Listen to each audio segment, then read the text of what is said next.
Hi, I'm Valerie, And I'm Taylor. and welcome to Whimsy Gossip. where we talk all things fantasy. And our favorite ways to escape reality. Today's episode. Today we have the one, the only, the iconic Drew Holley joining us.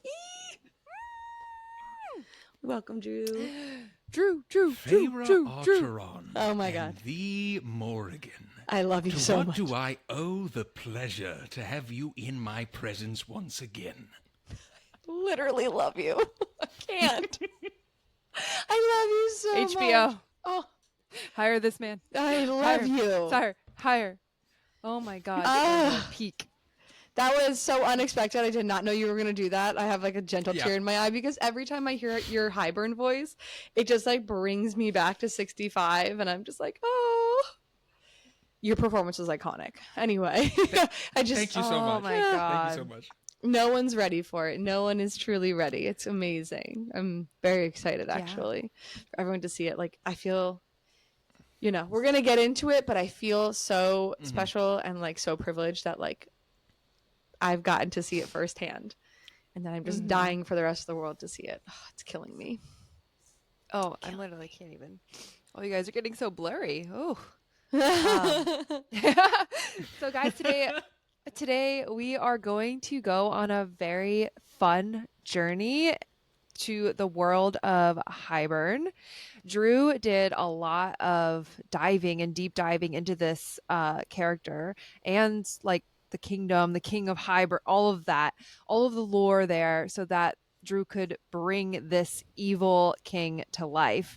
And so we thought it'd be so fun to have Drew on the podcast, not only to talk about all things, 70 and the surreal and that whole journey, because we didn't even talk about any of that before with Drew. This is our first time obviously having Drew on the podcast. Yeah. But to go into Sorry this if you can character, hear chewing. My dog is chewing right here. so on the chair, using my back as like he's holding the toy up against my back, just chewing it right now. Thank you, Echo.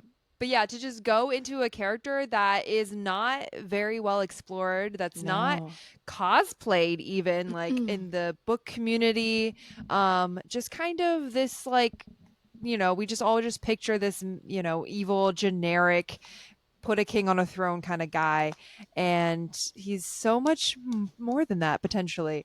So it'll be really fun. Drew's character research and his deep dive and like his story he created for Hybern is what sold me. We were just talking about it and I was like, homie, what? Like, we don't know anything about Hybern. And Drew just came over here and was like, yeah, so when I had to create his version of Hybern, he's like, this is kind of how I created it. And this is what I imagined. He just started going to this crazy deep dive.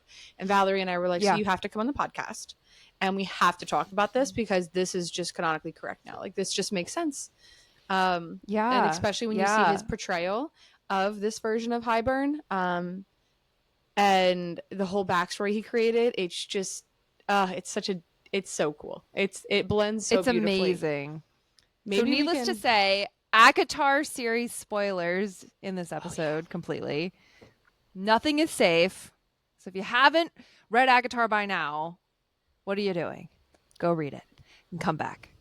But anyway, Drew, I don't even know where to start. But if you have a starting place for this Hybern journey, maybe we'll start with Drew like auditioning and everything. Like your thoughts, like how'd you hear about Whimsy? How did you, decide to audition for the Surreal? Because that was really your first role. And how I guess we can go chronological then. We can go chronological. Yeah, I didn't know if we wanted to start with the Hybern fun and then go into the movies or kind of just, but I guess we can start at the beginning. So once upon a time, Drew met Grayson. Take it from there. Yes. So, like, the trajectory of this entire me getting to here started with Grayson. Not just me finding the auditions, but me getting into these books and me starting reading again for the first time in I don't know how many years. She got me into ACOTAR was Grayson. Like, Grayson is the reason that I am here right now, in more ways than one. And, so, like, basically, Grayson reached out to me and was like, hey, can you give me acting lessons? There's this audition coming up that I really, really care about. And I was like, yeah, dog, I got you. We did like one of those, and then the audition rolled around, and I was like, okay, cool. I was just like, or like, it was getting time for it basically, and I was like, I wonder if they got anything that I'd be interested in. I was like, because I was like, I'm not that, and I was just like, the cereal. I love the cereal. I was like, do I have a cereal voice? And then I was like, Feratron. And then I was like, okay, cool. And yeah, so I was like, that sounds good. Set up a camera, recorded it, and I was like, here's my because you told me to like talk about my favorite cereal line, and it was the leave this world a better place than you found it. And so like that was what I auditioned with, and now I'm here. What did you think we were going, like, obviously you probably didn't really know much about our page or the book community or any, I mean, because you kind of new to it all at this time, right? Like, so did you have any thought that you can remember in your head about why we would have the cereal in that film, or you just were like, it could be whatever? So I was like, okay, if they're doing 70, if they're doing that scene with the big battle, I assumed it was gonna be me getting, but like I didn't know for sure.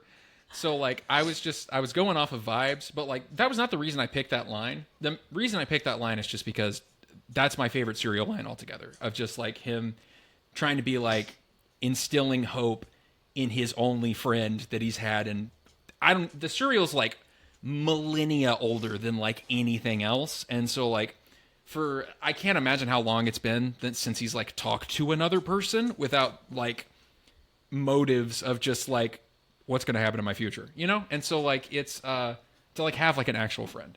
And so like, that's my favorite line from him, and like the cereal is still one of my all-time favorite characters. And so yeah, I picked that one, and that's my favorite line as well from them. So The cereal though, or Hybern, which is your favorite out of those two? I'm so sorry to everyone, but it's Hybern. It's 100% Hybern. It's like, here's the thing: is Cereal rules, great character, awesome. Hybern, terrible, worst dude ever. Love him to death. It's like, here's the thing: is like, I feel like often in like all fandoms, people try to like be like, well, this character's bad, but not really. Like try to like explain the reasoning or the rationale or things like that or whatever. Sometimes you just gotta lean into the fact that you love a terrible character. You know? That is yes, amen. I think like you can just be like, it's like, no, this person's pretty bad and they're doing some pretty awful stuff, but they're doing it in such a cool way that yeah, I mean like it's Hybern. After playing Hybern and doing what research I can on like what is out there about him, and also filling in the blanks for everything else, basically. You choose him. I choose him. I love the cereal. Rest in peace, my homie. But Hybern, what a guy. What an absolute unit. What a How does maniac. it feel though, too? Like you're playing two characters that both are now dead in the universe. Feels good. Feels awesome. That's. But they're also they're both different. murdered. They're both killed. Yeah, they're both murdered. It's rough. You know, I feel like if they're like, yeah, I don't know. It's an interesting feeling for sure to be dead 2 times. It's but like it reminds me of in college on the same stage I played 2 Danny DeVito characters. So like this is basically that. Was one of them so yeah, you're telling me one of them was from Matilda. One of them was from Matilda, the other one was from Big Fish. And so like yeah. So you have a very, like, for people that don't know, you have a background in acting. Like, yes, yeah. that is your background. Like some people, you know, that are part of the fan films either have, not too much or a very mild background, but that's how you met Grayson in the first place. Wasn't it through theater or through college? And yes. So my introduction to Grayson was Grayson joined the theater department her sophomore year. And that was because she was in nursing, decided she didn't want to do that anymore, and then decided she's like, I always liked theater in high school, I think, something along those lines, and then joined the theater department. So she was in like we both auditioned for these one acts basically. And we both ended up in the one. Well, I ended up in the one that I really wanted, and Grayson was my scene partner. I don't even know if she'd even acted in anything before that point. But so we were playing a married couple in this one act called The Act of Living. It is a beautiful, beautiful show of these two British children who, like, all of their important moments in life happen at this one bench, basically. Like, they first meet whenever he's playing hide and seek, and like he's like hiding from the other kids, and the other kids don't really like him, and so she's like trying to help hide him by like sitting over him and like trying to like shield him from anyone else going past. Like, that's how they meet. And then like later down the line, like I think they like lose track of each other but reunite whenever they're like teenagers, young adults. He proposes there. He finds out that she's dying there. It's just like it's such a crazy and awesome play. And I got to play from like an 8-year-old to like an 80-year-old. And so it was a really fun thing. The way we did my makeup too was pretty fun. It was like so light that like whenever I was like smiley and happy and like, you know, like more happy-go-lucky like a kid, it didn't show as much versus like whenever I was like, you know, in my older age, that's when it would show up more. So it was a really fun time. So you're used to like these ranged characters, but like, so how long have you? So how, like, when did you start theater back in like high school, and when was there a point where you stopped? And then also you voice act. So yes. Just trying to get a little bit background here, just so people know. For sure. So I started acting technically in kindergarten because my mom, I think, just wanted me to do something that wasn't like just like sitting around the house reading comic books and stuff. So like she had me like audition for A Christmas Carol. Cool. That was when I started acting in like elementary school. And like I was a number of roles in that. I was the kids that ran into Scrooge in the street and then he yelled at them at like the very beginning of the play. We were playing Leapfrog, I remember, and I was jumping over the last kid and then I get butted to the ground basically. Like I was like the one they were just like, no, never mind. And that's when you were like, I love this thing. I like this thing called acting. Yeah. Like basically like, I started in kindergarten and then I acted up through elementary school. And then I did a bit in middle school, which was kind of hard because I did cross country and track as well. And like I mostly acted in the spring. So like balancing those two things was pretty challenging. When I got into high school is honestly whenever I just kept doing it and like I really enjoyed it. Where it really clicked for me was when like I was like, oh, I really, really like doing this. Is in high school, my senior year, we did Clue. We basically took the movie script and then brought it to the stage.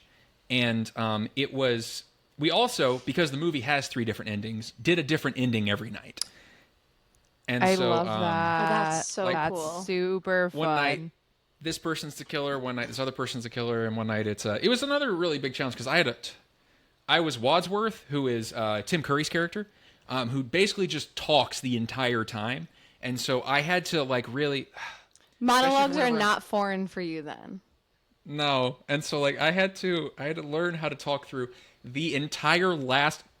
So at one point in the show, he's like describing everything that's happened up until this point to the night, like when we found the body on the floor.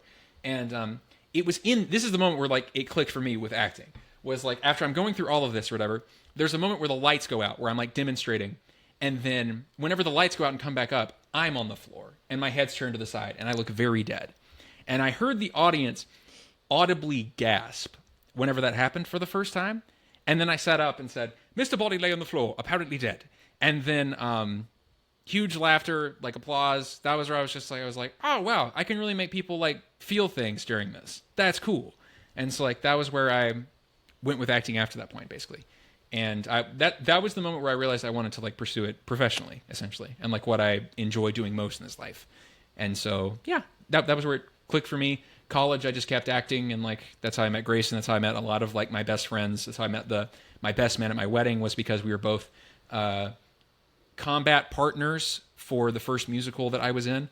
And so like we just got to talking through that, and like all of my best friends I've met through theater and acting in general, and like I'm including y'all. So like it's been yeah, But was there a gap between ending college and then the Oh whimsy yeah. type films? Because I know, like, what was So that gap like, and then what is it like coming back into yeah. this world? So there definitely was a gap because so here's the thing: graduating college, I went to the Southeastern Theater Conference to audition for like some summer programs or things like that, or like other acting things like that. I got 18 callbacks. Now this was 18 callbacks in early February of 2020. Oh no. So No. I one of the things that Damn I was most COVID. excited for was I was going to be doing a live Paw Patrol show in China, and that was the one I was most excited for, and basically all of my opportunities down the toilet. On top of that, I'm lucky I got to finish my last college performance. It's one of my favorite characters I played to this day. He's another villain, but and also kind of the main character. It's a weird thing, but basically, all of that went down the drain. I had to leave college early, say goodbye to so many friends that I didn't know I was going to have to say goodbye to yet. Mental Yeah. health went in the toilet, trapped inside with my thoughts for too long, etc. And Yeah. then after that point, basically, like the reason there was like such a long gap is because the acting industry as a whole, especially stage acting, shut down like just for the longest time while we were trying to figure out COVID. Yeah. And so I Wow. basically what I did in the interim, and what I'm still doing to this day is some friends of mine, some friends and I made a podcast where we play D&D together. And because like that was one thing we started doing during COVID, and like that's how I got used to being on the mic is was from us doing that. And it was also like a creative thing as well, because like I got to my current campaign that I'm running, I've been writing since October of 2020. And so like Shut that was up. another thing where I was like, okay, cool. So we're going to do a Monster of the Week campaign, which is stuff like Supernatural and Buffy, except I'm going to make it Scooby-Doo themed, in like an original, in like a spin-off of my hometown with like some different things here and there, basically. And so I've been writing that since then. And that was the one thing I could cling to for the longest time, because I was For like, the creative outlet. yeah, because like I had nothing else to do, and like because like acting was shut down, and like I it was the other thing, because like college ended so abruptly and like all my resources went down the toilet. I didn't know where to start, so I basically Right. had to start over. Wow. And So yeah, then so coming there's, into like, this community, how is that like that kind of, I mean, like I don't know if it, like exploded this whole different new community for you, or like yeah, that whole 'Cause, like, experience. You've been all over, like the community just Yeah, gobbled ate you you up. up. Yeah. Which I love. it's been really really cool, because here's the thing is so my introduction to the like book talk bookstagram community didn't actually start with just this, by the way. Okay. Grayson convinced me to cosplay, which I did for a very short period, and I'm they sorry, are out what? there. Don't go looking for them, they're so bad. But What like, are they? I was like, Who? they're like, here's the thing is I have long hair and I only knew Cassian, so I was like, I can duet some of like Grayson's Have videos you sent them or whatever. to Have you sent them to Zach? I'm not going to send them to Zach. I'm not going to send them to anyone, because no one should see them, because they're terrible. But like, I want to yeah, see. they're not good. And so like, I was just like that was like my introduction. And like, cosplaying, I don't really think is for me personally. Yeah.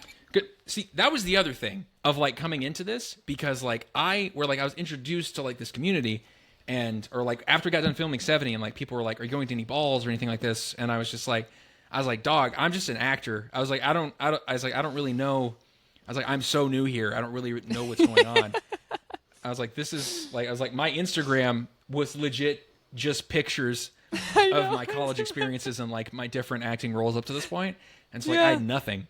And like Yeah. here's the other thing of like, I created the Voice of Drew TikTok account like a while ago, essentially. Like I think like maybe like almost a year before like I auditioned for 70. I didn't know what to do. I didn't know what to record. I didn't know what to upload. And I was also just like scared to upload in general. And ever since 70 and ever since getting like introduced to this community, I've just been I've had so many ideas, or people have asked me to record certain things, and like it's been like, okay, cool. Or like someone's like, hey, can you make this audio so like that I can like do it, like I can act for this, and I was like, yeah, sure. Well, the one with Ashley Piccolo went viral. 1 million views, over a million. Isn't it's God, crazy. when you hit the 1 mil, it hits different. It does. And like, yeah, that was another crazy thing for me too, because like I'd never screamed in front of a microphone like this or whatever, so like that was a wild time too. Also, whenever I recorded them, I recorded so many, and like I was like playing them back, I was like, this doesn't sound right. I was like, this is not good. But like apparently everybody really liked my re-screams. So like good. here we are. And Yeah. like that was another thing of just like the Reese voice was another thing I just sort of came up with. I was like, I picture him sounding like this.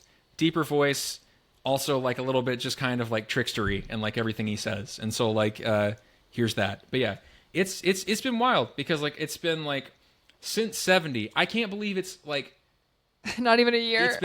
it hasn't been a year. That was another thing. So me and Max were talking after 65, and like he was like, Shout out like, to we were Max. just like shout out to Max for everything, you beautiful man. But like He's so beautiful. He's so beautiful, it's distracting. But like listen, while we were having this conversation, he was like this close to me, and so like I was like hold on. Like I was like, back up, dude. I was like, I'm trying to like focus here. But anyways, so I didn't say that out loud. Anyways, so like we were just like talking about like acting stuff in general, and like talking about like how much we appreciate each other and like our friendship and all of that. And then like we were both like realizing at the same moment of just the fact that it's like, dude, I haven't even known you a year. This is kind of crazy. But just like how close, not just me and him, but like everyone has grown. It's kind of nuts. And so it's it's really crazy to think about. But like this whole journey, I had less than 300, I think, just like around 300 followers on like my professional Instagram when I started off. Now I'm at like 1,000, nearly 1,400, I think. It's been seriously nuts, and like I'm seriously blown away by the response. It's been nuts, and especially like what's been great about this, because like I love acting, I love voice acting, I love acting, I love performance in general. That is what lights my fire. That's what fuels my soul. And so whenever I get to create content like this, and like it's something that I enjoy doing, and like getting to collaborate with others like this, it's the best feeling ever, because like it's what I enjoy doing the most. And so like now that like I have like somewhat of an audience who enjoys hearing it, it's the greatest feeling ever, like seriously. Drew, I was just gonna say, there's go on ahead. the video of you and Ashley as Reese, I just wanted to look it up. It's over 1 million views. There's over 2,000 comments, over 135,000 likes. 135,000 likes? Over 13.4 thousand saves, and 7,927 times it's been shared. That's amazing. That's crazy. That's actually crazy. That's the most likes I've seen. Like, even our Starfall Resand video on Instagram only has 73,000, and it hit 1 million. That's amazing. That's crazy, because like that's a awesome video. So like Yeah. Wow. That I just, Congratulations. and I'm pretty sure, like, yeah, if you look at these comments, all of them is just talking about your voice too. One of my favorite things is so many people are like, is this the graphic audio? And I know. yeah. No, it's not. No, it's not. But it should be. But it should be. Graphic Graphic audio. Are you Graphic listening? audio. audio. Yeah, I will for fly real. up to Maryland, definitely not just to see my friends, but like if you want me to record anything, I will go up to your studio. Yeah, and Yes. we'll have free accommodation at my house, so you don't have to worry about that. I will read the dictionary, dude. Whatever. Like, just like have me out. So, Drew, did you see, before you auditioned for the serial, did you see 54? Did you go watch it or no? Whenever I auditioned, or like was going to audition, I like looked you up on TikTok essentially, and I was like, I saw like the like quick version of 54 in there, where it was like kind of like cutting to the best moments, and then Max shirtless, and then so like I saw that, and I was like that's dope. Not because of that, but it is because of that. But like it's also because like basically like I saw that and I was like, oh, this is legit. Like, and so I was like, this is like super high quality stuff. And so, like, whenever I was telling anyone that I got the part after that point, I was like, oh, this is Wait, for how a did you fan feel film? getting the part? Awesome. Like, out of this world. Because, like, it was nuts to me. Like, so, like, So, like, whenever I was, like, telling everybody about this, I was like, I got this part. And I'm so excited for it because, like, it's a fan film, but it is the highest quality fan film I've ever seen. Like, in terms of just, like, watching what y'all had done for 54. I was like, it's next level, so I'm super excited for this. So I was already, like, psyched out of my mind to play the serial because, like, I didn't know, like, what the process was going to be like, but, like, I was super excited to play because, like, one, I love the serial, and, like, I knew there was probably going to be, like, some facial prosthetics, so I was also super excied for that, which, like, also shout out to still, Cody. Yeah. shout out to Cody. That thing is insane. I look so crazy.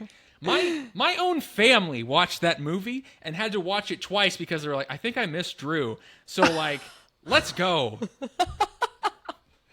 That's so funny. Oh my god. That's hilarious.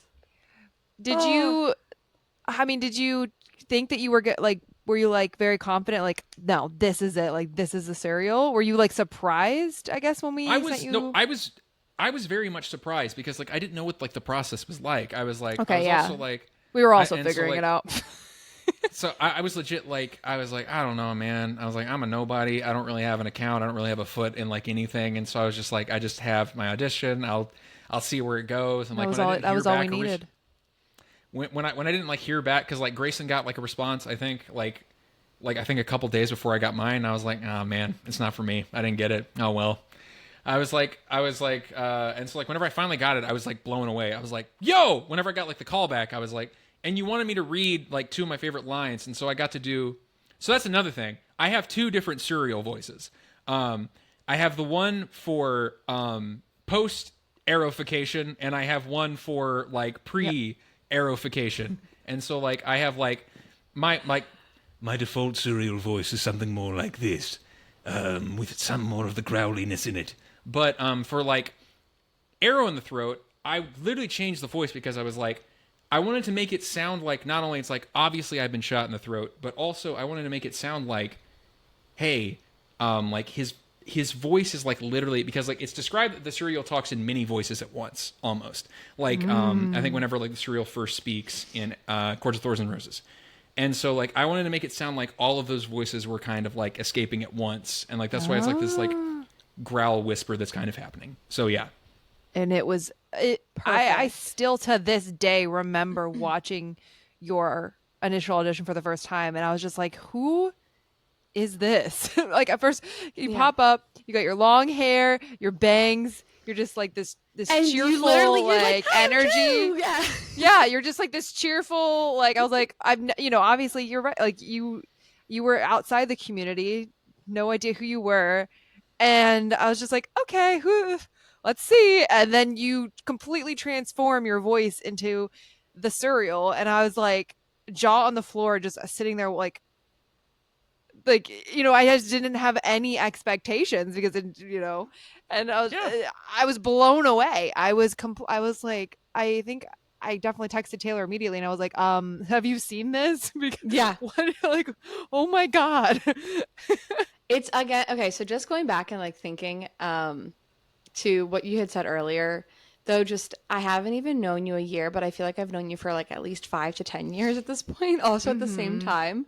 That's also just like a little like a mind fuck for me right now, like sitting here like taking it all in, thinking that we've done now 2 films, all of us together, but I feel like I can kind of understand when you have these people who do these seasons and seasons along, TV series or movies back to back, and they're like, oh my God, no, they're like family. I'm always like, oh, that's so cliche. Everyone says that. Like, that's just the go-to response. But then now after doing 2 films, I'm truly like, no, these people are like our family. And I can't believe there was a point in time in our life where I didn't know Drew. They're like, Drew was not in my life. And it's just, well, because I love... From Chapter 70, you, Max, Corey, and Zach sitting on the couch doing face masks. Like night 1, I have a video and it's like, I don't know if it was you or if it was Max. Someone said like, puts the face mask on, and they're like, well, shouldn't we like wash our face off first? And they're like, yeah, yep. before we put the face mask on. And I was just like, what the heck? And then the four of you were just sitting on the couch, just relaxing. It was in your immediate face mask. chemistry Just between worked. all of you guys. Yeah. Like it was not weirdness, no awkwardness. It was just like everything flowed. Also, fun fact, I was wearing this shirt for that video. And I was wearing this shirt for the first time whenever I arrived in Maryland to like come and see everyone. And so like it was I thought it'd be appropriate to wear this shirt again. And so it's actually also what I've wore to every first day of whether it be premiere, filming, etc. I've always wore the shirt. And so Okay, like, well, keep the tradition going, Drew. You have to. Of course. Yeah. Were you nervous arriving like in Maryland? Oh yeah. Oh man, I was so nervous because like I am the type of person that if I am uncomfortable, I don't talk. I like legit just kind of like I shut her off and then just like really don't say anything. And so I would have never known Max that because and who picked you up. I was like, Drew! Yeah. I was so excited. it was like I was legit so worried because like because like ever since like I knew I was a part of the cast and like we got in the group chat, I then like stalked everyone's Instagrams and I was like, God, these people are huge and cool and talented and beautiful. And I was like, I don't really know. I was like, I don't know where I fit in here. And it's like, I was like, I legit was like having so much imposter syndrome. And like, I was so worried. I was like, is this process going to be awkward? Am I going to be like clinging to Grayson the entire time? And am I not going to be able to talk to anyone? But like, no, it was like the second I got there, every single person I talked to, I was like, oh, this is easy. I can do this. Cool. And so like, it all started whenever you and Max picked me up. And then, like, we just, like, talked about a bunch of stuff, which was also crazy because I was like, oh, sick. Reese and Faye are picking me up. This is crazy. Yeah.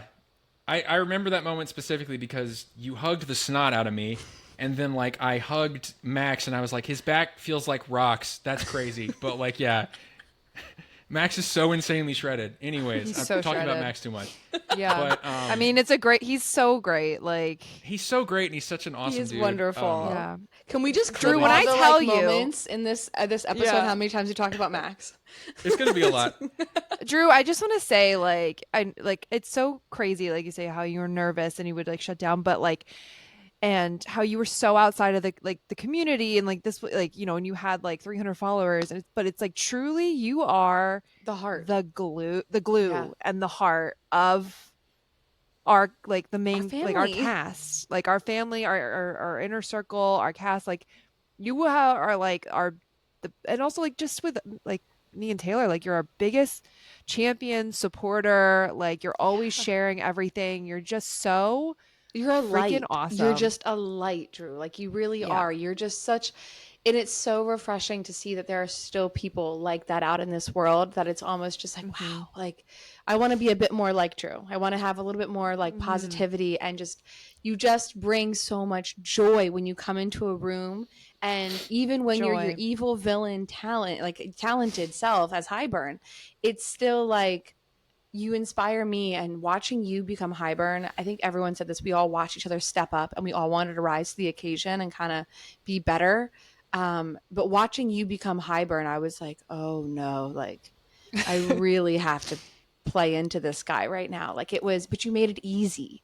You made it so easy. But at the same time, for everyone to work off of you. Yeah. to yeah, bounce because everyone that worked off of energy. you. You set the stage for 65. Because fun fact, when we did the cauldron scene and we were like, yeah, we're gonna do the cauldron scene, and we had not read the scene yet, I didn't realize how many lines we were giving you, and I'm so sorry, and how much we were doing. But you set the entire stage, and you like the precedent of what it was going to be and what everyone was going to bring. You said it, and that was you. That was you. You brought It was your everything. throne room, and we were just living in it. We really were dying in were. it. Thank you so much. Y'all are gonna make me cry.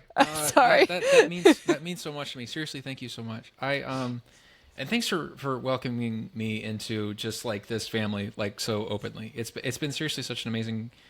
It's seriously changed my life. I really don't know how to properly put into words of just like I was what felt like on a nothing trajectory until I reached this point, and like y'all have like really just changed my life for the better.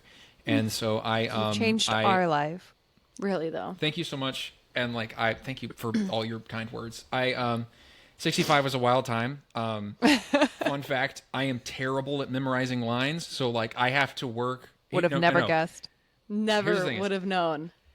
My short-term memory is like this. So like I have to sit down with the script and go over, like basic, like literally when I said like I was at work and I was up front and I was going over my lines, I was going over my lines for the entirety of the shift that I was up there, because like I was having such a hard time, just in general, like I'm so bad at memorizing lines, like seriously. It's always just been like, I'm ADHD inattentive according to my diagnosis, and like that makes it so hard on my short-term memory. And so like it was a struggle, but like we did it. You crushed it. Absolutely crushed it. And I think too, like the theater background, I think really does help. Like even though you took a lot to get there, I do think like because in theater you only get like the one shot to do it. And we were thinking about that like ever since 54 with Max, because he was able to do things like from start to finish, and he does that, you know, obviously that's his day job. So like I was just like, how? And even Steven was so blown away by it, because he's like, how did it happen? And I'm like, and Taylor and I were like talking about it, we're like, theater, it's theater. Because you literally, film is so different. If you're only a film actor, you aren't used to it because you can call cut and go look at your script and go over whatever. But in theater, you get one shot and that's it. You screw up on stage and everyone's like, okay, well, where's the show? So that was the other thing, is the fact that I was not used to being on camera. I was going to ask that too, if you've ever... Yeah, until these films. Like, legitimately, I was super uncomfortable with it, because, like, I was so used to stage acting. And so, like, even when I would, like, record things at home, especially for, like, TikToks or the aforementioned cosplay TikToks, I legit felt so awkward doing those. And I was like, I don't like that I can see myself, or, like, I don't like that, like, this is happening. And so it was thanks to that, and I think also in part to the fact that I was blind when I was doing my serial shots. So I was like, I know the camera is there, but I can't see it, so it doesn't count. And I can see the silhouette of Ron Old Spoon across the horizon, and so like that was. But yeah, it was thanks to that, and also thanks to 65. It was during a moment during like the whole when I appear next to everyone else. And then like monologue as I'm going around the whole group and everything's getting more chaotic. Yeah. It's during that moment whenever Zach growls at me and then like I ignore him entirely and then turn straight to Reese, where like I was still acting. I was still in the moment, but I was still realizing that Sven was right there. And I was like, I don't care anymore. And like that was seriously just like the greatest blessing. I cannot thank you enough for that, for giving me the chance to do this thing, because like it was thanks to that I was realizing I was like, I can do this now, and like I can be on camera and not think about it. I can just do my thing. And so like that was it's thanks to y'all that like I am now being able to do this, because I legit had close to no experience in terms of like, I mean like I've been on film sets because like I worked as a scenic carpenter for Warner Brothers for about 2.5 years, and like that was what I was doing in the interim. And so like I'm used to being on sets, because I've heard you talk, because yes, I do listen to the episodes. I've heard you guys talking about like how would you it's like I don't know how this compares to an actual set. It's basically the same, honestly, like especially because like y'all are working with such staunch professionals, and you are staunch professionals, and so like it's like I can say that like it is very much the same in terms of like we're trying. The only thing is there are less cameras and microphones. That's the only thing. Like because like I'm used to a television set with like, or a television / podcast set for Charles Barkley, and so like it was it's like different. Very like, different. I was used to more like a lot of those different things. level, different, more funding. More funding. Like no, literally that's just the difference was funding. That was the only difference was that. And it's like So it was with 6. Yeah. So well, Taylor, do you have a question? I was just going to say, to wrap up kind of, I guess, on 70, if you have like a memory that was like, what was your best memory from 70? Yeah. I got good. that. It's hard to pick one, but or a person that comes to mind, like when in 70. Okay. And then I have another question to follow that. So it was a moment where like, I think just about all of us were hanging. I think it was just you two that weren't there, which is sad. But like, I remember I was like, it was Zach was next to me on the couch, and this was around the time where we were just doing. This was back whenever like smooth, oh not smooth was starting, and so like it was like during that where like I was just like all of us were just like laughing and having a great time, and like Zach complimented me on my British accent like 3 different times, and like it was like during that moment I think I posted it on my story where I was like. I was like, this is the greatest weekend of my life. And I cried when I saw that. When I was legit just like, in that moment, I was so happy. I was just like getting to be around these fellow performers and these, and getting to just, make art and hang out with friends. And like, that's like what life's about. And so like, I was just like, I was like seriously just like on cloud 9 in that moment. I think that's my favorite moment, was just like after day 1. When we were all just kind of hanging out, and it was a great time. I think about 70 often. Oh my god. Okay, well that's so sweet. What's your follow-up question? So in both of these 2 fan films we've done so far, 670 and 65, you've had heavy costuming. Yes. 70 being a lot of facial prosthetics. You rocked the Birkenstock still, looked great. And you also had the contacts, the whole get up there. And then in 65, you had Colin armor, which is phenomenal. And Colin's amazing and so talented. So you had Cody's art on your face and you had Colin's armor on your body. When it comes to getting into character, how does the costuming help you in that regard? Does it help you, or does it make you feel more like, are you like, okay, I can kind of more of as like a playground, like an accessory on a playground to kind of really lean in? Like, what is that like?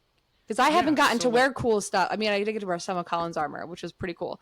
But like, I imagine it really helps you get into character. I could be wrong though, but everyone's different. It's kind of just like, that was picked up on this microphone anyway. Sorry, I just burped. So I'll cut it out. It's kind of like, I would say, like the icing on the cake. I'm very bare bones when it comes to like acting method or whatever, and like the term method already gets just like misconstrued for like a bunch of dudes or whatever who are just like, I want to be really rude to everyone on set, and then just say I'm in character. But like. The like original like where it like comes from like Stanislavski and all of that, like his essential thing was just basically learn your lines, get into costume, and then whenever you perform on stage, maybe something will happen. Like that's the baseline thing. Like you don't have to be in character and all the time. I think like it's like that is like all of my preparation kind of like reaching the point at that point is what I would say. Is like that is really just like the icing on the cake of everything else, where it's just like it's like I'm Hybern, and then like whenever like the armor's on, I'm just like I'm there. I'm ready to be evil. I'm ready to move. I know how much I can move, and so like it's really just like the final like finishing touches where like everything just like suddenly like clicks in, comes into view. Yeah. So transitioning to 65, so I know we approached you to audition for Hybern. And we were both like there. I don't think there's anyone else. I don't know else. if we heard. I don't know if it was you did, like we asked you to do a promo first before that or after or whatever. But basically the voice that you created for Hybern, and we were like, oh my God, we need Drew to audition we for literally this role. were like, there's nobody else. Yeah. How did you feel about that when we approached you to audition for Hybern? Like, were you kind of surprised? Were you not? Like, I kind of saw it. I kind of saw it coming a little bit, just because I can tell you how the process happened. Essentially, for like me leading to Hybern was like in one of our group chats. I think it was you, Val, who was like, Drew, do you have a special Hybern voice? And then so like I picked up A Court of Mist and Fury. No joke, I didn't know we were doing the Cauldron scene once again at this point. And so like I picked up A Court of Mist and Fury, and I flipped to the part of literally I did the please don't do anything foolish, reasoned. If any of you interfere, the Shadow Singer dies. Pity about the other brute's wings. And like I sent that in to like the group chat, and I was like, here's this, and then like everybody was like, yeah. And then I think Maury was like, you're hired. And then so like, I think, yeah, it was like after that point where like yeah, it was like after that point, and then like I think that was when we did like the promo, and I was like, I can do it, I can do that, sure, I got an evil laugh in me, and it was like after that point where I was just like, I didn't think you were gonna reach out to me, but I was like, I'm definitely gonna audition for Hybern. I was like, I can't not, and so yeah, like it was, I whenever you reached out to me, I was like, all right, here we go. I was like, it felt, first of all, I felt very special because like you were just like, all right. We need you to audition for Hybern. And I was like, okay, I got you. And so, but like, yeah, it was like, even though like I somewhat saw it coming because like we had done like so much work on me as Hybern up to that point, I was still just like very touched. But like, yeah, we were very blown away. Both of us. We were. You sent your audition because you actually said you were like, I at least want to audition. Like I still want to audition because we were both like, homie, you got the role. Like we heard your promo voice and we were just like, we love this. And when you sent your audition in, Valerie and I were both just wow. Like, and I think it instilled a lot of confidence in us going further with the Cauldron because Hybern, then when you do the script and you look at the script and you're like, so this is a Hybern plus the rest of the inner circle. Everyone else is just an extra essentially. And it's just Hybern's show. Seeing you and knowing you as a performer and how you give like 120% to everything you do, I think really made us feel so confident that we're like, okay, Drew's Hybern. The focus is going to be on Drew. Pretty much. You have the heaviest monologue, all the lines. And because honestly, I liked Drew's take on it too. Like I liked, it was a different take with graphic audio. Hybern with one screw loose, and I was like, that could be extremely fun, and it was. It was so fun and terrible. And you think of like Nesta and Elaine. Like I'm not gonna lie, I've said this before. We've talked about this before. When you think of the Cauldron scene, you just think of it's Nesta and Elaine going in the Cauldron. It's them. That's it. It's their scene. End. That's it. Like and then when you read it, you're like, oh no, there's like this is going on and this is going on and this is going on and this is going on, and then also they get and Hybern talks like this and then this and this. So long monologues, but yeah, you did cut a decent amount. We cut it out, but you still crushed it. You carried the scene so well. And I guess going into that, when it comes to becoming Hybern, maybe we can jump into the character research side, because this is going to be so fun. Oh, I'm so excited. Yeah.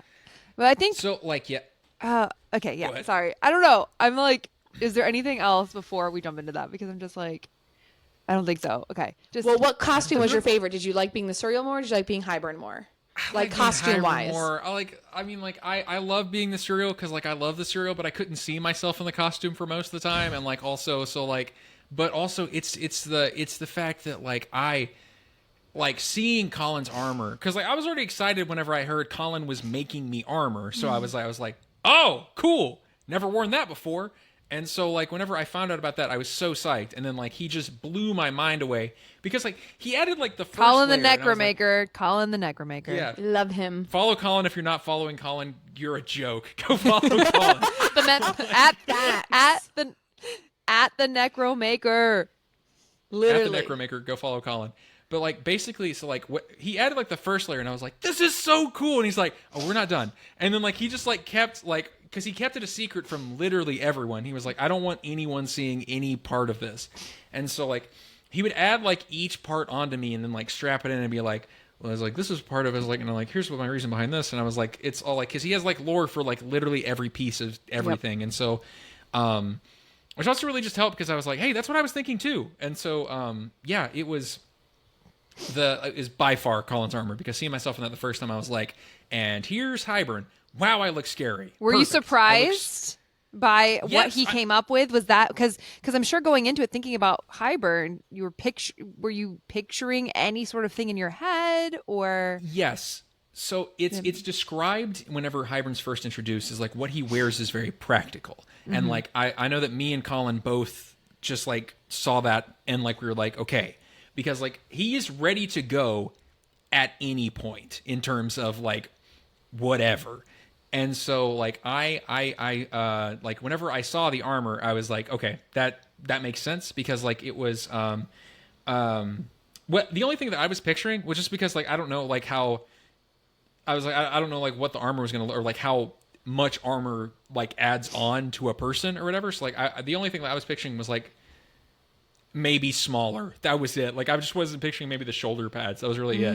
Like everything else, like I was like that makes sense. That's dope. I never even thought of that, but like it makes perfect sense in terms of like the practicality and like how offensive it is. Not like offensive, but like offensive. Like especially with like the chest plate literally just like pointing towards you. It was How'd you feel about your perfect. crown? Crown was dope. I mean, like, I've never had a crown before, so like that was really really cool.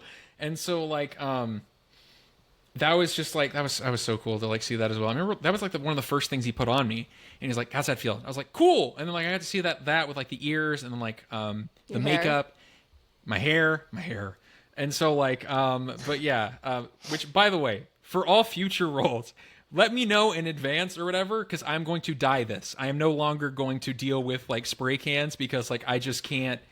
I mean, like I just got this cut recently, and I just don't want to have to nurse it back to health for 2 weeks after every time, you know. That's fair. So, yeah, That's fair. And so Hybern has like, black hair. To those who don't know, so Drew had, and it also the way they made it greasy, like and black hair eyes. girls. Oh my gosh, the way they like made it look so. I don't know. I mean, I guess because you are one perfect. screw loose, like you're one screw loose, and it kind of gave you like a slimier vibe. Like you were just a little extra, like it just like the weird little things that like it really does take an entire team in a village when it comes to like crafting these characters. When you have like we had lead costuming, we had lead hair, and we had lead makeup, and really like having everyone kind of involved, and then you as the actor putting all this together. It's really cool. It's just this set, we really got to see what it's like to have like a team, teams and departments, heads, and really watching the magic get created on all fronts in multiple different ways. Because I remember on our call with hair and makeup and special effects with Tommy and MJ, they were special effects, and then Ileana and her team were hair, and then Katie and her team were makeup. They all had so many ideas. Like when we were going through the list, they were like, so we imagined him like this, and we imagined him like this, and we imagined this part. And I was like, they're just so freaking talented. Anyway. Well, that's one thing. So, real quick. So never mind. Actually, it doesn't matter. Oh, that's that later. Let's get into Hybern finally. Take us on your Hybern journey. And I will try to not interject as much as possible, but sure. Taylor and I are so bad at that because we just are like, oh, this, oh, I want to ask about this. You have so many questions, but I've heard that lore before, so I love the lore. Take us on, everyone, a journey to Hybern. Sure. So like Drew. In terms of just like when I was like building the character, it all like generally in me starts with the voice, and like I try to like build around that typically. And so like whenever, and like the rest of just like was like, so like I was going through the lines, and like most of it, I didn't even have to reread the book for this essentially, because like I was like, when I was going through the lines, I was like, I can already picture like everything that was happening during the scene, and like the entire, I mean, cause like it's kind of hard to forget any last 100 pages of a Sarah J. Maas book, because it's always going to be absolutely wild. And so like, that was the other thing. And like one of the other main things that I had to research, where I was like, oh, his actual name is Hybern. That's crazy. And so like I was like, okay, cool. And like that also like really, no joke, influenced like how I was playing him, because I was like, this guy just named the country after himself. Like the nation of Hybern. He was like, he just did that. He was like, oh, there's no one else. It's like, who's going to contest me? Bring it. And so like it was, that was like such a big thing. And like one of the main things that like, because of that, one of the main things I was trying to exude with this guy was confidence. Boundless, limitless confidence. And like his whole thing in my mind is just like aspiring to be the best at literally everything. And so like I really love Colin's because like I knew he was like a big warrior before this, obviously, because like there's so many instances of his fighting where it's like no contest. And so like I really love Colin's like theory of just like he was basically Cassian before he was the King of Hybern, where he was just like a big like warmongering battle dude before he decided to like major in magic as well. Like where I legit think like he was just like I was like I think like he's like I've reached the pinnacle of combat. I can't see myself becoming any better at combat. So I'm going to learn everything there is to learn about magic, and I'm going to become the best at magic. And so like I feel like that's like the reason that like I feel like for like this whole war is literally just because he was bored. I think it was like legit like, and that's the reason he didn't just invade and take over, was because he wanted to fight. Like he didn't want it to just be like, he's like, I have the forces, I have the magic, I have the cauldron. He's like, whatever if they have the Book of Breathings, they still have to be on it in order to activate that thing. And like that means they have to come here. So it's like legit like he was just like balls in your court. That's why he sent Amarantha, was just like the fact he's like, hey, here's me politely letting you know that I'm trying to gather allies because I'm going to go to war. I'm coming to war to come and fight you all. So like get your best warriors together because like we're going to all be putting up our dukes. That's what the point of Amarantha was? Like I think it was legit just like, that was like, I mean like one, it was to like weaken Prithian, obviously. But like, I mean like that was her on her own terms. Because I know she was originally sent just like as like a sort of liaison to be like, hey, would you consider joining? Would you like to join Hybern if the time came?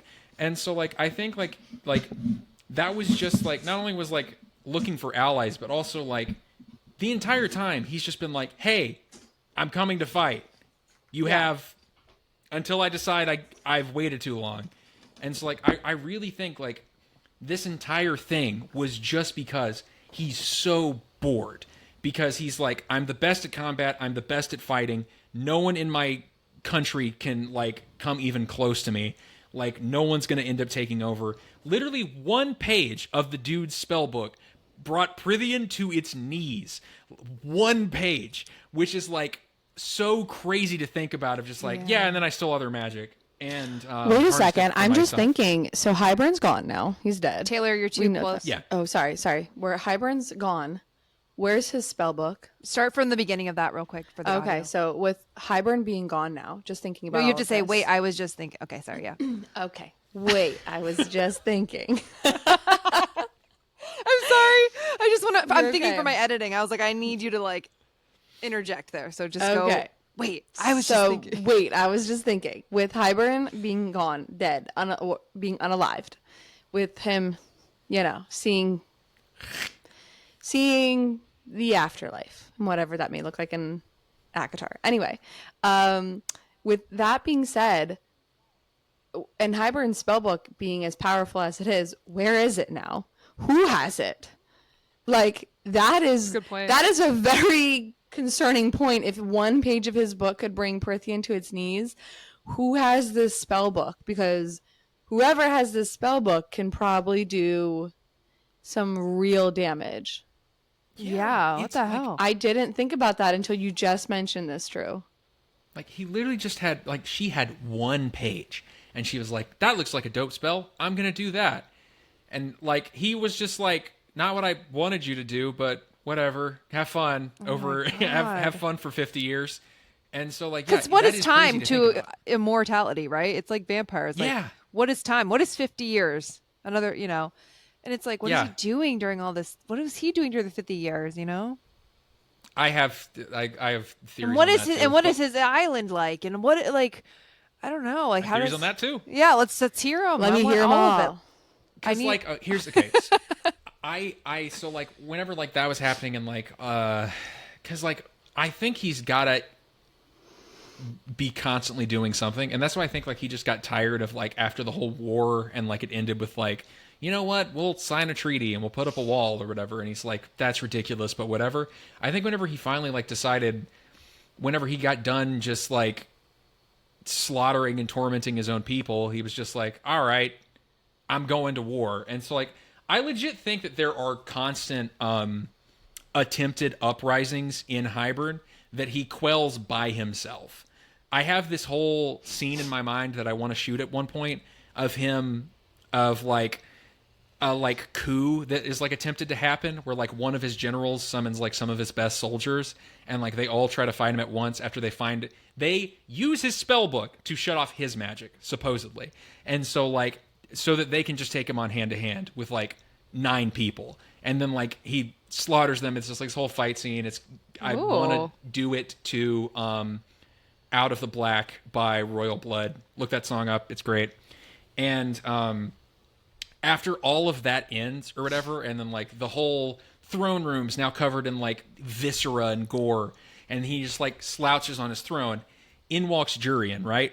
And like Jurian's like, what a mess. And then like so like he like then like Hybern snaps. You hear like the loud like crackle whenever like magic is like being like disrupted or whatever, and then like the throne room instantly cleans itself. And then like Jurian's like, I thought they shut off your magic. And then like Hybern's like, it's no fun unless you give them a little hope. And so like immediately, yeah, so like there's that. And like so like, which I also think is just like his big thing for this whole war is the fact he's like, I want them to think that they might have a chance to win, so that when I win it's even more devastating. And so like, oh my god, he's so evil. Right after he says that line to Jurian then gets like a report. He's like, oh, by the way, the Night Court's here. And like that leading immediately into 65 of just like basically like before anything like before like the Night Court invaded, he quelled a rebellion and was like, another Tuesday, and then like was like, all right, so so he was like, all right, Jurian, you go distract them, I'm gonna go set up some things around the castle to actually disrupt some magic, and we'll go from there. Like that's what I have in mind for it. So that's what I picture like is the average day of like, I feel like a lot of people are like, whenever there's a guy who like touts himself as the strongest, occasionally there's going to be others who are like, I would like to try for that. Yeah. And I feel like it's like never going to work out, which is probably why like they have like such incredibly busted warriors in terms of fighters, is everyone's just like constantly at war, I feel like, in some way trying to like be the strongest. Speaking of Jurian, I never really understood the whole point of bringing him back from the eyeball. What is your theory on that? Why did he do that? It just seemed really, when I read it in the book, I was like so confused when Jurian walked out in that scene. I was like, what? I think it's because not only because like he had a personal connection to the Night Court in some way, like where they like had associations with him in the past. And I also think like, so I think like there was like for that shock value of like so many people like from the Great War would know this dude. I feel like the shock value was for part of it. I feel like one, because he thought it would be funny because this guy was living as a eyeball for like 50 years or like hundreds of years. And so like, and I think like he was like, that would be fun to see how disoriented he would be. And also because like Jurian's a dope warrior. Like he, like, despite being human, was fighting in like the fairy human Hybern etc. war and like made it out alive. So like that says something to him like as a fighter.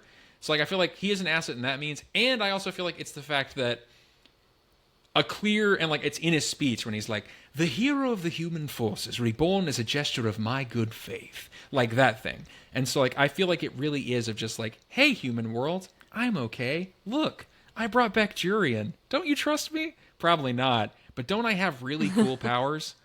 I think that was another thing that it was just a that was another example to the queens of like, hey, I can do some crazy stuff.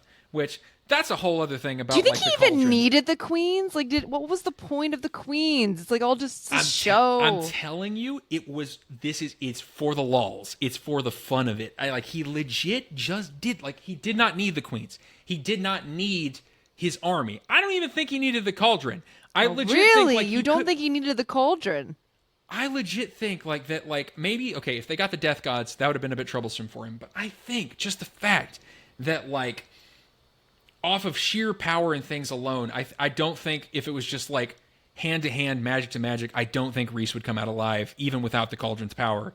I legit, I mean, here's the fact that he broke a death god's neck and then like it was nothing. Like he went up and like killed Striga, which was also crazy to me. Because even when I was reading it, I was like, that's crazy. I was like, that's a death god. I was like, that is like on a whole other realm of power, and he just one-shotted her like it was nothing, and then fed her to some dogs. Yeah. Like that's nuts to me. So like, I think if it was legit just him versus the rest of the courts, I don't think he would have needed an army, because I think. So even Rhysand being the most powerful High Lord, like, you don't think he stood a chance? Yeah, no, because like I think Hybern's just on another level. One, not just the fact that like he has crazy magic, has crazy powers. It's the fact that he was like, you know what? I'm gonna wield the cauldron. The thing that birthed this world, the thing that's like the most powerful artifact in existence. I'm just gonna use that, even though most people wouldn't even want to get within like 10 feet of this thing. I'm going to use that as like a giant nuke. He's crazy. And I have no fear that this will turn back on me, because I have so much magic and so much power. I really just like don't think that it's going to be a main issue for me. That was another thing that was also going into like my portrayal of him, is like, I don't see Hybern as like, while he does like present as like you see him as like a fae, I picture him. That's what I was about to ask, like, because he's not like, they say like, oh, the High Lords, there's the 7 High Lords, but what the fuck is Hybern?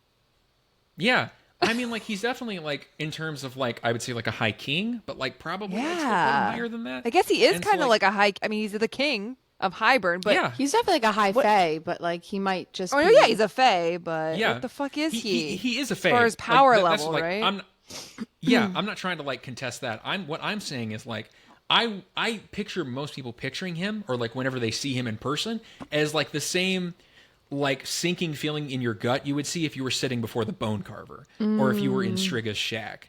I feel like it's the same sort of just like, this is something that no one should be near, or no one should be in front of, or like this thing should not exist. Do you think the magic that he's like, he might have dabbled in some darker, not great magic that has definitely like aided him, and I think that's like. Do you think that's why his screws are loose? Because he's also kind of like, he had to give up pieces of himself. Maybe. I honestly think that like his screws aren't as loose as they may appear. Is the other thing. Okay. I feel like I think it's worse, is that he just enjoys this stuff because he's bored.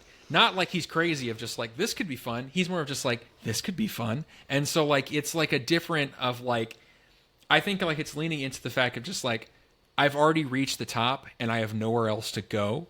So like, I think it's just like, he's like the fact that like, he's bored. Yeah, like you said. No, like legit, like it's like, I'm immortal. It's like, I'm so tired of like torturing my human slaves and like murdering people. And like, so I'm going to like see what else I can do. And that's why I think the whole thing with the cauldron scene was just him. Like the way I've described it, this is a prank that he set up for like 6 months in advance. And this is like the big prestige of like, now all of my little friends are here from the Night Court, and I'm going to punk them so hard when not only does Tamlin and Lucian walk in, so do the human queens and Feyre's sisters. Also the cauldron's right there, and I'm using it to attack you all. Isn't that fun? Like, I legit think it's like, it's worse that he's not as crazy as you may think. I think it's worse that he just enjoys doing this stuff. It felt like it too, being in that throne room. Taylor said it too. She's like, everyone's in on it, but us. We're just not in on the joke. Like it's such a crazy scene, and I really think it's just like, this is like for his entertainment. It's legit. Like he's like, I set this up. I have this crazy plan. It's basically going to guarantee my victory. The crazy thing is, like, the Night Court fell for a little it. bit like, farther away too. For it. Oh, sorry. Push it a little bit farther. Your mic is doing the thing again where it's very loud, so you might need to push it. Is it better here? Yes. Okay. Thank you. But the Night Court literally fell for the joke. Like his hit, we literally like we all like just fell in the prank. Like, yeah, like he said, idiot. I'm gonna put the cauldron here unguarded, nothing like that, like, or a couple guards that Cassian and Azrael take out in the beginning, and we're gonna put the cauldron here. And I mean, I just feel like, I'm like, wow, how dumb were they to think like. I thought it was all so dumb when I read it the first time. I was like, wow, really? I did not expect it. I was like, okay, yeah. I didn't expect it, but I was like, that was dumb. Just as dumb as the rest of the Night Court at that moment, because I did not anticipate any of the Hybern scene happening. I was like, I expected it to be a trap. I just didn't expect it to go as bad as it did. Yeah, I knew it had to be a trap. I thought the collateral damage was just going to be the Night Court and not both of Feyre's sisters forcibly being turned into Fey. Like, Yeah. first of all, never saw that coming, or the fact that like Tamlin would like sell his soul in order to like try to like get Feyre back, and so like it's and Lucian's also there, Yeah. and like yeah, it's just he like, finds his mate. yeah, and like that's a okay. Anyways, so like yeah. So there's wait, a what lot... was your thought, real quick? We'll bleep this out, but I'm just curious Sure, to know okay. what was your thought on Hold our on, take okay. on what we did with Lucian. Oh yeah, so that was awesome. That was perfect, and I honestly think like that could like be canon, like seriously, of just like in that moment, like whether they're mated or not, it legit could just be that he like Trauma. like Lucian's been through it like so much, like of just like the fact that it's like I don't have a home anymore. I can't go back to like where I was born because my dad is awful and my brothers hate me and my mom's also kind of there, but Yep. like it's like I just like I don't really fit in there, and like I He's a found misfit. new life, and I found a new life in the Spring Court, and like Tamlin's my friend, and like Feyre seems cool. Oh, Feyre's gone. Oh, Tamlin's not okay. Oh, he murdered those people. Oh no, I am not safe right now. And I also don't know what to do in this situation because it's like, this is my best and only friend I have left. So I can't just say no to him, but also I'm afraid he's legit gonna kill me. So it's like, there's like, so much is happening. And then like he gets to that moment and then he's like, not again. I think that's perfect. And I didn't spoil anything, I don't think. But like, yeah, I think like it's, I think like that's a great example of like, yeah, you know? And so... Yeah. And Wesley crushed it. Wes absolutely crushed it. Mr. I'm not a good actor. What a doofus. Right? He absolutely obliterated that. So good. So with the cauldron scene, like obviously from Hybern's perspective, he's just having the most grand old time, which you portrayed perfectly. Like you literally did not give not a single fuck was given in that throne room from Hybern's perspective. But from Drew's perspective, how was it for you watching all of your friends be dying all around you? Were you so much in character that it didn't bring something to you? Or did things like the girls getting dragged in or Corey getting shot or different screaming moments, did anything really hit you? Hit you, yeah. So, like... a couple of different things. Like it was a lot. It was a wide range of emotions. Because one, I was like, "Oh, my friends are getting to do such like cool, heavy acting right now. That's dope." And like I was like, "Wow, they both got to scream very loud right there, and that sounded super painful. Like that was so cool."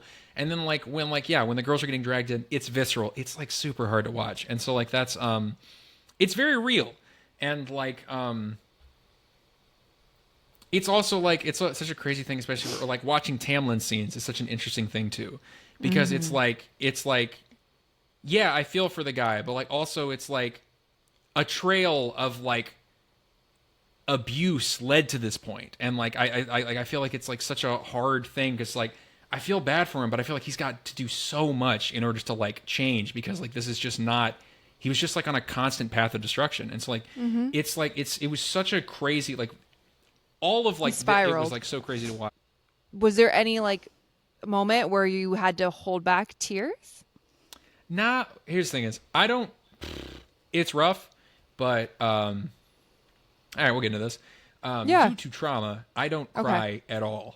At all. I haven't cried since like weeping. Actually, I recently, when I had to with my big move and everything, was the first time I've cried since 7th grade. Like I just don't. Wow. I like. It's also rough because like when times are tough, and like life is bad, there's not really much I can do but just kind of get numb, and so like it's rough. So like yeah, that's your defense mechanism. You just kind of. Yeah, it's so like I don't cry, and so like it's and that's not like me trying to be like or like I'm super tough or whatever. Yeah, it's legit just like That's your response. Yeah. I like kind of can if like a role requires it, but like it's tear sticks are so great. They were so great for 65. Like I've never. It's cried also so rough much. because my eyes are so dry in general, which is another thing to do with my other medical issues. But like, yeah, it's Yeah. So yeah, I don't cry often, but like I did feel very much for my friends in that moment, especially when we were doing the whole watch party, which like I still crave getting to see any scene from it to this day, and like I have since then. And like also there was a moment during that when we were having that watch party where I watched Steve have a I call him Steve. He's never corrected me on that. So I'm just going to call Steven Steve because it's funny. Go. And also because I asked what he preferred to be called, and he said Daddy Tam. And so I was like, okay, cool. So as I was hugging him, I was like, see you around later, Daddy. And then like I think that was like one of the last things I said to him. But yeah. So I love him. I love that. So yeah. I'm gonna call him. So I'm gonna call him Steve because he's Steve. Yeah. So while I was sitting next to Steve while we were watching this, and I watched him have a similar moment that I had when we were filming Sanity, where like he was just like watching back what we created, and I could just see like the look on his face, like how like blown away he was, and I heard him say like audibly to himself, of just like, this is the greatest weekend of my life, and like so I got to watch that happen, and it just like made my heart swell of just like getting to see like another person experience what I experienced in my first filming at 70, and like how much it changed me to get to like perform with you all. And so yeah, that was like especially what stands out to me of just like an emotional moment that really hit me during this filming was that, I would say. And so yeah. Are you apprehensive or afraid at all about portraying such an evil character, or like kind of, because I feel like there's so much happening in the scene where I know people are going to feel for us. They're going to feel so much, Yeah. but I don't feel like I think your portrayal of Hybern is really that love to hate. Like he's so evil, but he's so good at being evil. He's such a great evil character. I'm not rooting for Hybern by any means, but I love how entertaining like you are, and how like I might want to join Hybern. Yeah. Yeah. It's basically like, yeah, that's kind of because I know some people get afraid. They're like, oh my God, are people going to hate me now because I portrayed this character? Mm-hmm. Or, you know, like a Joffrey effect maybe too, mm-hmm. You know, it's like when you play somebody bad so well.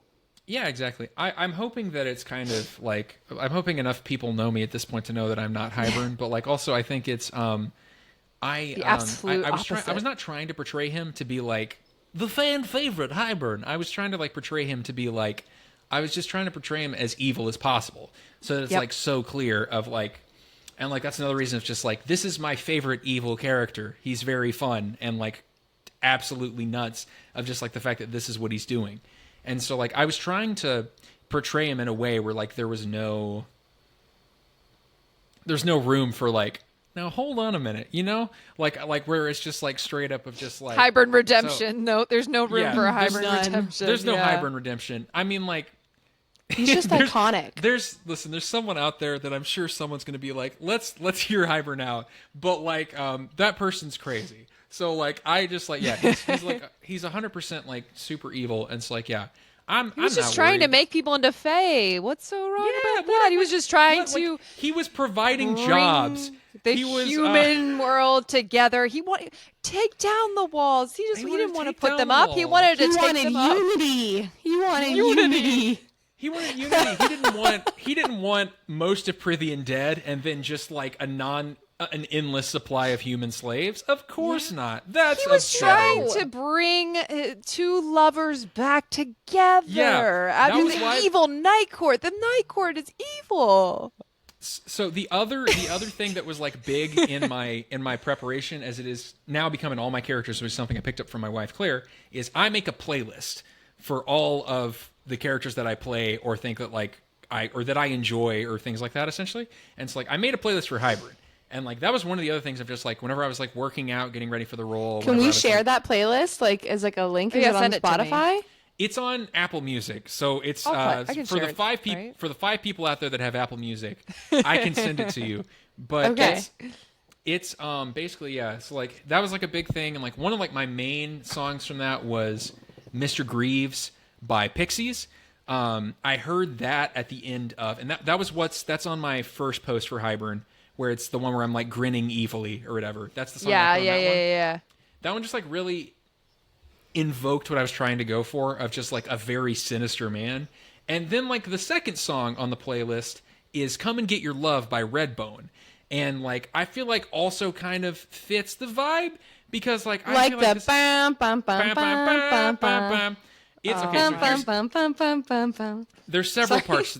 There's several parts to this because one, I could see him dancing to that because this guy he just swaggers through everything, I feel like. And so like that was a big part of it. But two, it's because it's literally in the song. And that's what he's saying to Tamlin. Come and get your love. I got her. Come and get your love. Here's Feyre. I found her for you. Here you go, buddy. My old pal Tamlin. Come and get your love. And so like Drew, you're giving me a really cool idea for an edit because I have some clips from the behind the scenes clips in my brain. Oh my god, a comedy oh yes. Yeah. Put together a concept. Yeah. I got some. Yeah. It was hey. What? But yeah, it's I always think Guardians of the Galaxy though. Yeah, I do too. And it's like, but like that was where like I learned that song. And I was also like while I like found that song, I was like, oh wait, another fun fact. That band was entirely First Nations of like Native Americans. Like so like that Really? was Redbone was. And so like love it. So like I was like, okay, that's super cool. And they were also like super controversial for obvious reasons because people were like, stop singing about certain things they sang about, and they're like, no, history. Anyways. But yeah. So like that was the other thing of just like that was another interesting part of it. But like it was I always create a playlist. Yes. So in 70 you only got to act with Taylor and you were blind. Oh yeah. Yes. What was it like getting to act with basically everyone. Single character, everyone. You had to play off of, you had to play with Max and me and Taylor and every single person you got to play around with. How was that? That was and the girls. So it was really cool. One, because I could see a little bit better this time. I didn't have my glasses on, and I'm pretty blind, but like I got to see a little bit better this time, so that was great. But it was also really great to see everyone just being their characters, especially for the part when I was getting to everyone basically. And so like I that was super cool because like I was getting to see like whenever like Zach growled at me, and I was like really dope. I'm not afraid. And so like getting to move on, and so like it was super cool to get to see like everyone. I don't know, like it was like I was in the book. Like it was like I was there. It was like I was like seeing the whole thing through Hybern's eyes of like this is 100% what he would do right here. And I was just like, that was so cool to get to see of like I was like, wow, that's visceral, but like that's 100% why it was so cool. And it honestly like helped me stay more in character because like especially for like it's like, oh, the girls are getting brought out.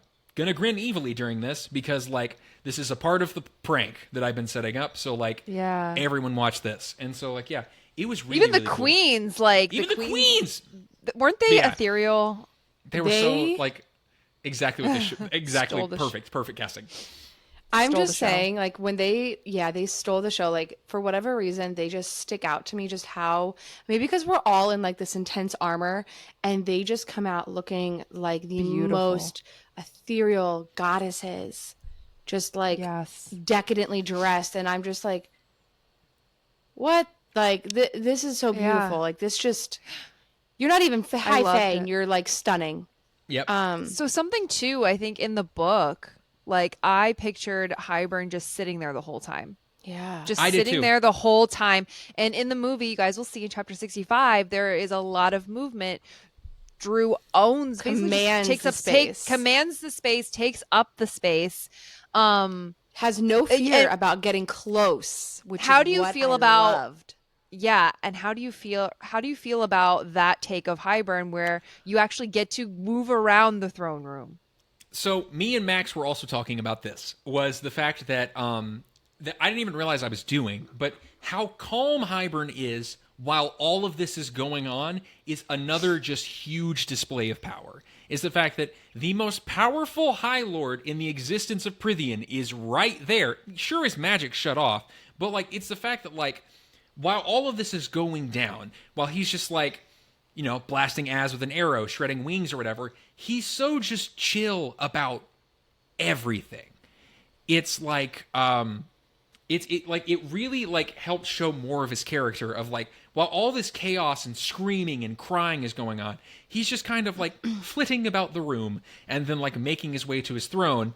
And like even when like Moore charges the throne, it's still like he's just like, all right, boop. But what about Az? And like, I looked it's like, so scared in that shot too. I was like, yeah, oh my God, because you were so freaking scary. I was just like, what the fuck? My favorite part was you had this moment. Well, there's a couple of favorite parts actually, but one moment that sticks out to me that it is a clear display of power is Cassian is like the most feared general. Like he is scary. He is, and he gets up and he growls in your face and you just go to the side. You are a very difficult female to get a hold of, like literally ignoring the fact that the scary, awful general is like in your face, like he has, and you're just like, anyway, back to what I was saying, because I was cut off here. And I was just like, I think like the first time I heard the monologue, I had to I smiled a little bit and then I was like, I gotta stop because like, I was just so impressed. I was like, he's so good. He's so good. I think I actually remember seeing you smile during one of the takes, and I was like, oh man. But yeah, because I was like, oh, he's so good. I was like, it was, yeah, because like that's honestly a crazy thing to think about, and that was another thing that was like, okay, me building this character in my head. One of the big things, and like big warrior, and the reason that stands out in my head of just like the fact that he's such a good fighter, and like that I feel like doesn't get talked about enough. Is the scene where Cassian tries to take him on with just swords in Akawar. Yes, in Akawar. yes, and yes. and Hybern doesn't break a sweat and then shreds his wings again like it was nothing.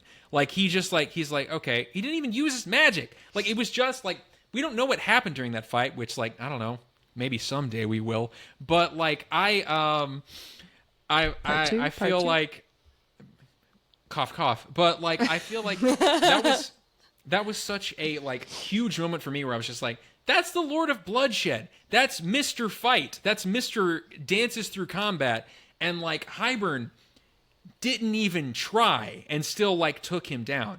So like, I feel like it's so crazy the fact that like Cassian's right up in his face, fully armed, and like Hybern's like not even giving him a second glance in this moment. Yeah. It's truly just like so crazy to think about. Too how he dies by Elaine of all people. So why? Go into that. I promised you all a crack theory. Yes, please. I love this. Let's I've do been it. holding on to it for quite some time. So this all started with a conversation that I had with Maury, where I was talking about, I was giving like the general spiel I've been giving about like my process on Hybern and things like this, and like how crazy of a character he is, and like every feat just makes it more bonkers that he was able to do all this stuff. And then like I was like talking about like him as like a warrior and like a Cassian type or whatever, and then like Maury was like, well, how did Elaine get up on him if that's the case then? Where like she was able to just like get up behind him and like stab him. And I, in that moment, I like came up with something. I was like, I feel like she like probably used some sort of future sight thing to like try to get around whatever natural abilities he has. And then while I was on the flight back from filming 65, a light bulb kind of went off in my head. So a lot of people, I've heard a lot of people talk about a pretty popular theory is that Lucian and Elaine aren't actually mates, and that it might be Elaine and Tamlin. And that Lucian saw through his magic eye in that moment, like the bond kind of snapping in place. And so he tried to like step in the way because Tamlin was in no state to do anything like that. We shall note in 65, we make sure that he looks at Tamlin and then before he looks at Elaine. Just say. Mm-hmm. So that's how it's listed in the book. It's in the book, so that's why we did it. I think that there's a chance that Elaine's mate could have been someone else in the room. And that perhaps the reason that Lucian stepped in is because he did not sense that the mating bond was between Elaine and Tamlin. But if you traveled a little further up the throne room, you would have seen that the mating bond was between Elaine and Hybern.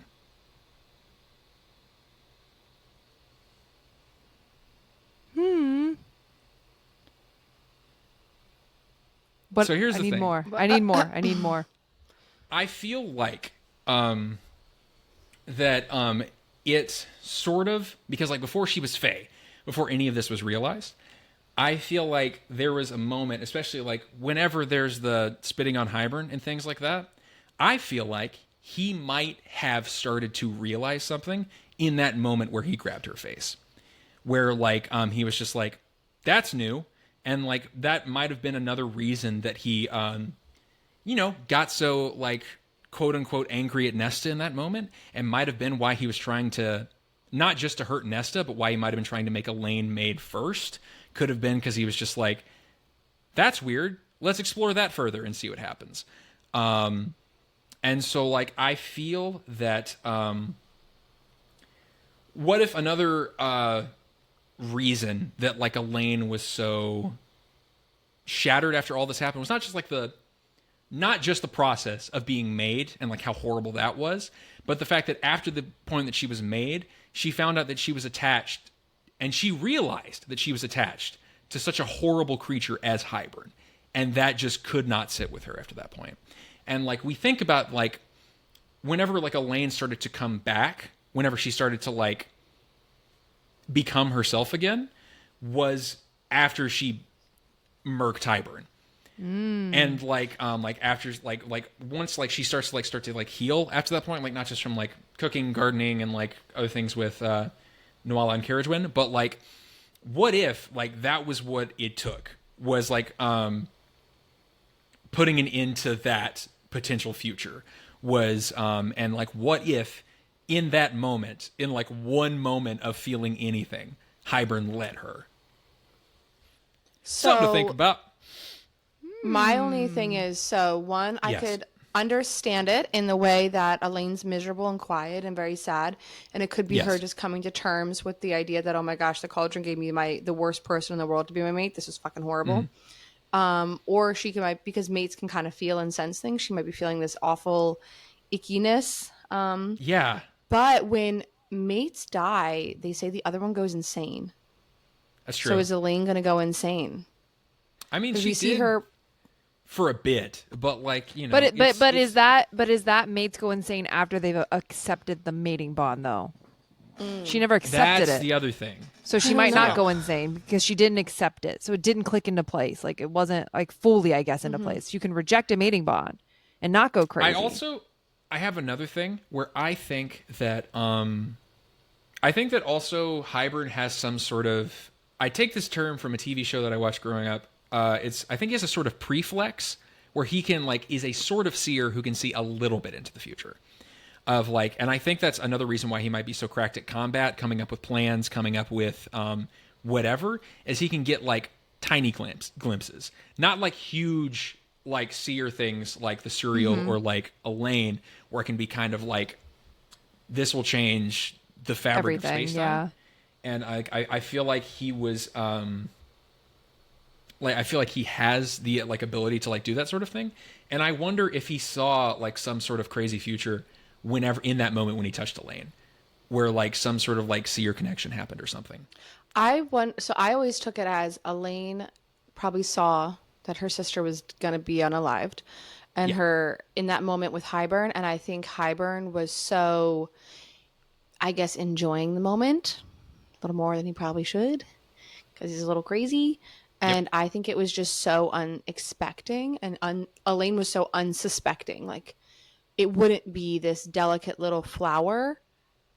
She could never even, like, wield a knife or anything. And I think that I want to imagine in the moment in 70, when Azrael hands her truth teller, and she's like, I don't know how to use it. And I imagine, like, something triggered in her seer ability, like her holding truth teller.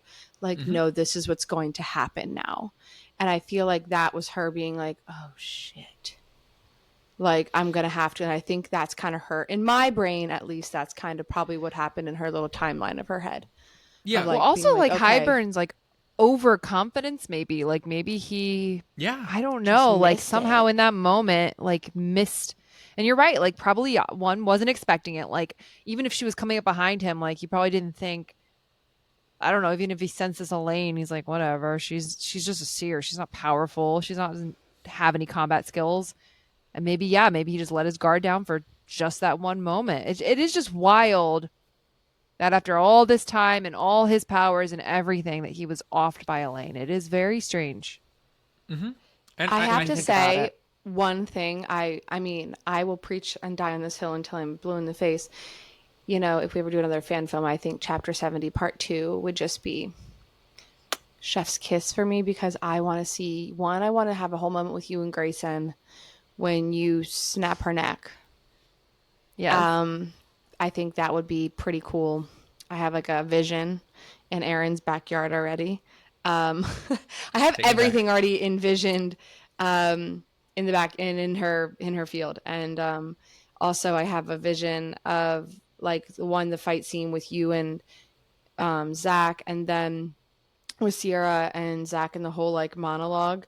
I just like when he gives that monologue, I just imagine you after seeing you in 65.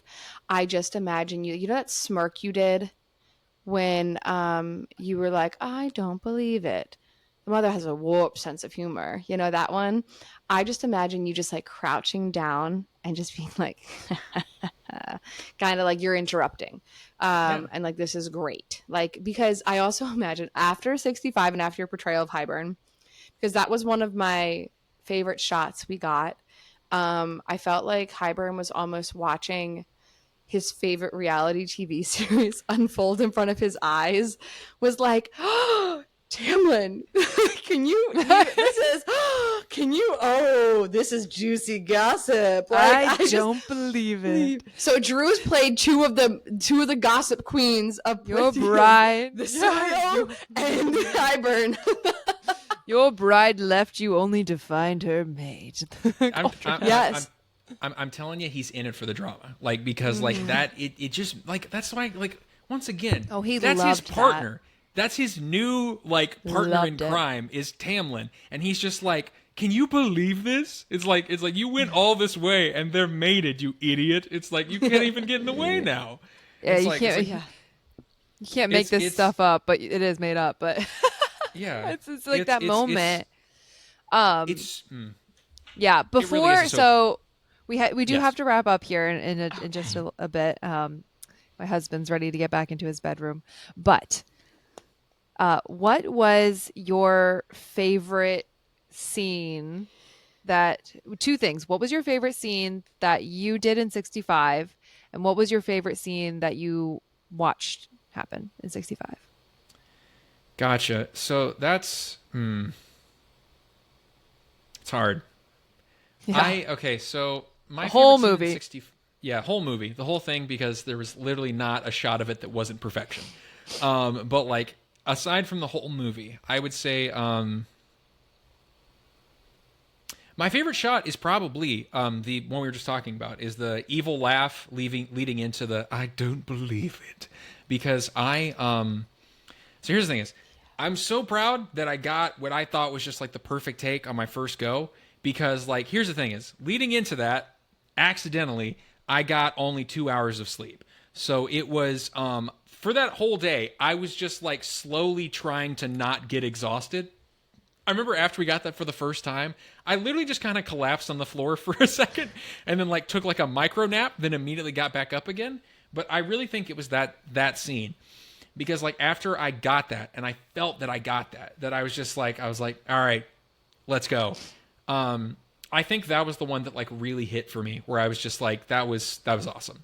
Such a good That evil and laugh. that and the walking around everyone Yeah. was just like such a fun. Sick. No matter how many times I did it, it was so much fun to do that. Just We like did it that a kind of lot. choreography. We did that one Yeah. a lot. We had to get And- everyone's reaction to that. So it was Yeah, like that's why you had to Drew do it so walking, many- and then Max, and then me, and then Cassian, and then you more, and then were so many Azra, people. like, and jury, and we had to get everyone's Tamlin. POV. Tamlin, yeah, it was just so much. But yes, anyway, sorry, go ahead. Yeah. Yeah, Yeah. but like that was super duper cool, and really fun to just. I'm like, so now you know, Jurian. Like that was Yeah. like, it was just like such a fun sequence, line. and so yeah. Yeah. So what I was your love that favorite line. scene?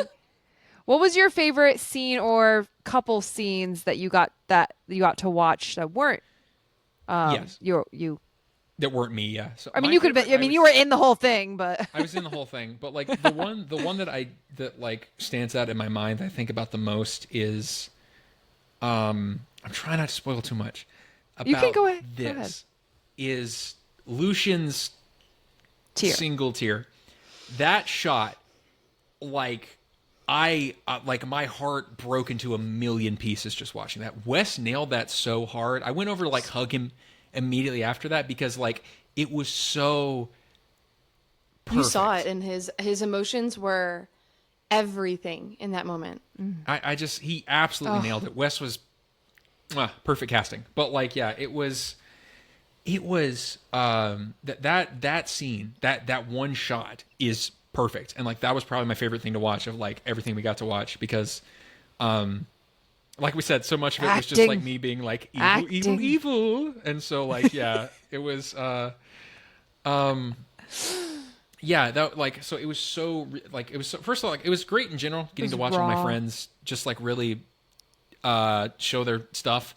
But like that scene and Max's, final monologue was also like, I would say like, that changed back in the townhouse scene. Yep. That monologue changed my brain chemistry. That man. Oh my God. He was so like that. That's different like, level. Like that. Like Max is such a good actor, but like that scene right there was like especially like was where I was like that's some of like that's the best performance I've ever seen out of him. I haven't seen him do that much. Once again, I haven't known this guy for except a year, and it's like but like I think like that was so cool. And like I also feel bad because I haven't talked about Corey and Zach as much, but most of their stuff was just kind of bleeding on the floor and so like and giving just like incredible the screams stuff, though. Don't you touch her, the emotions and his face Zach's crawling was also just like man. Yeah. Basically, like and Zach's scream when you blast him broke my freaking soul. It was so good, and like that was another moment that I was like sort of looking forward to because it's a crazy moment that happens where he just like it's just like, for fun. It's literally just for fun. I feel like in that moment he felt someone give like a twinge of like feeling like they were going to attack him or whatever. In that moment, I think that's why he was just like, no, and then like huge claws of power, preemptive like, strike, preemptive striking Cassian, and so like that was like literally like the entirety of 65 I could talk about nonstop just because of like every shot I've seen of that. I can't wait till it comes out. All right, I can't wait any longer. I need you guys to send more clips.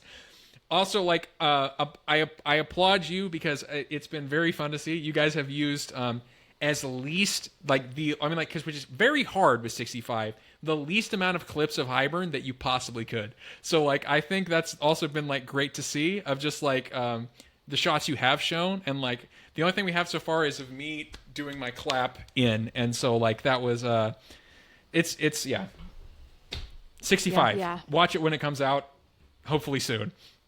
Yeah, I feel like your performance is definitely something that we are close holding to because I think it's so iconic and it's really going to change the game, and like I just could not be prouder. There's a of teaser you. trailer concept Drew. that like there's a teaser trailer concept that we have, the one I made, Val, that we sent to marketing. Maybe when we click stop record, maybe I'll show Drew. We'll give you a small sneak. Okay. We'll give you a small sneak. Yeah. But so and you're the final piece of the teaser. Cool. Yeah. I can't wait for that, and I can't wait for all future projects. I will be there. Come what may. I will be there for whatever roles you want me to die in. We wouldn't have it any other way. You, like I said, truly, Drew. Like there is no set in this world that I don't want you to be a part of. No project that I don't want you to even just your presence, like alone. There's no world where that doesn't exist. You are the heart and the glue of like our Whimsy fan film family, and like it just would not be the same without you. Like the cast house would not be the same, the vibes would not be the same, the set wouldn't be the same without your infectious energy. And so you're stuck with us as much as forever. We're stuck with you. We're just like, we are glue. We're glued together forever. So And when you become super famous, we're gonna be remember us. we're gonna be super proud, and we're gonna be like the crazy fans in the audience and being like, like cheering you on. Drew! Yeah. And then after that, I will then. And then after that audience or whatever, I will then appear in your next fan film because I'm going to be doing that with you for forever. So like. We love you. All right. Really have no idea. Drew, where can everybody find you? You can find me on Instagram and TikTok, the voice of Drew with an underscore in between every word. You can also feel free to check out my podcast if you'd like. It's Nat Heck Wonderful, NAT space WONDERFUL. For those who are fans of D&D, it's a play on Nat 1, which is typically a pretty bad thing to get. We have 3 seasons out. If you want to check it out, we're on our 3rd one, which I'm currently at the helm at. If you like listening to me talk a lot, I talk a lot in that. Yeah, like follow me on Instagram. Reach out to me if you want to work on some projects or if you want to do some voiceover stuff. I'm down. Yeah. Or acting stuff too. Or acting stuff too. He's a phenomenal actor on camera. Yes. We love him. Or on camera. If you want me to appear at your balls, only if you will provide the costume. I have none. So if you will pay for Colin's fits to be there. Oh. Yes. Fly Colin out. Dress this man. Fly Colin out. Have him come out as Hybern. It would change the game. I will. But yeah, I truly, really you guys do believe when people see you as Hybern at 60 and 65, I think there's going to be. They're going to be, you just provide this epic experience that I think people would just be like, oh no, this is immersive. Because it was immersive on set for all of us, that I fully feel like it would be so immersive to have you there. Just like, So Drew, can you give us our outro with your best evil laugh? Yes, of course. We'll just end it there. And we love you. Thank you for doing this. I love you too. We love you more. I love you so much more. Gosh, you're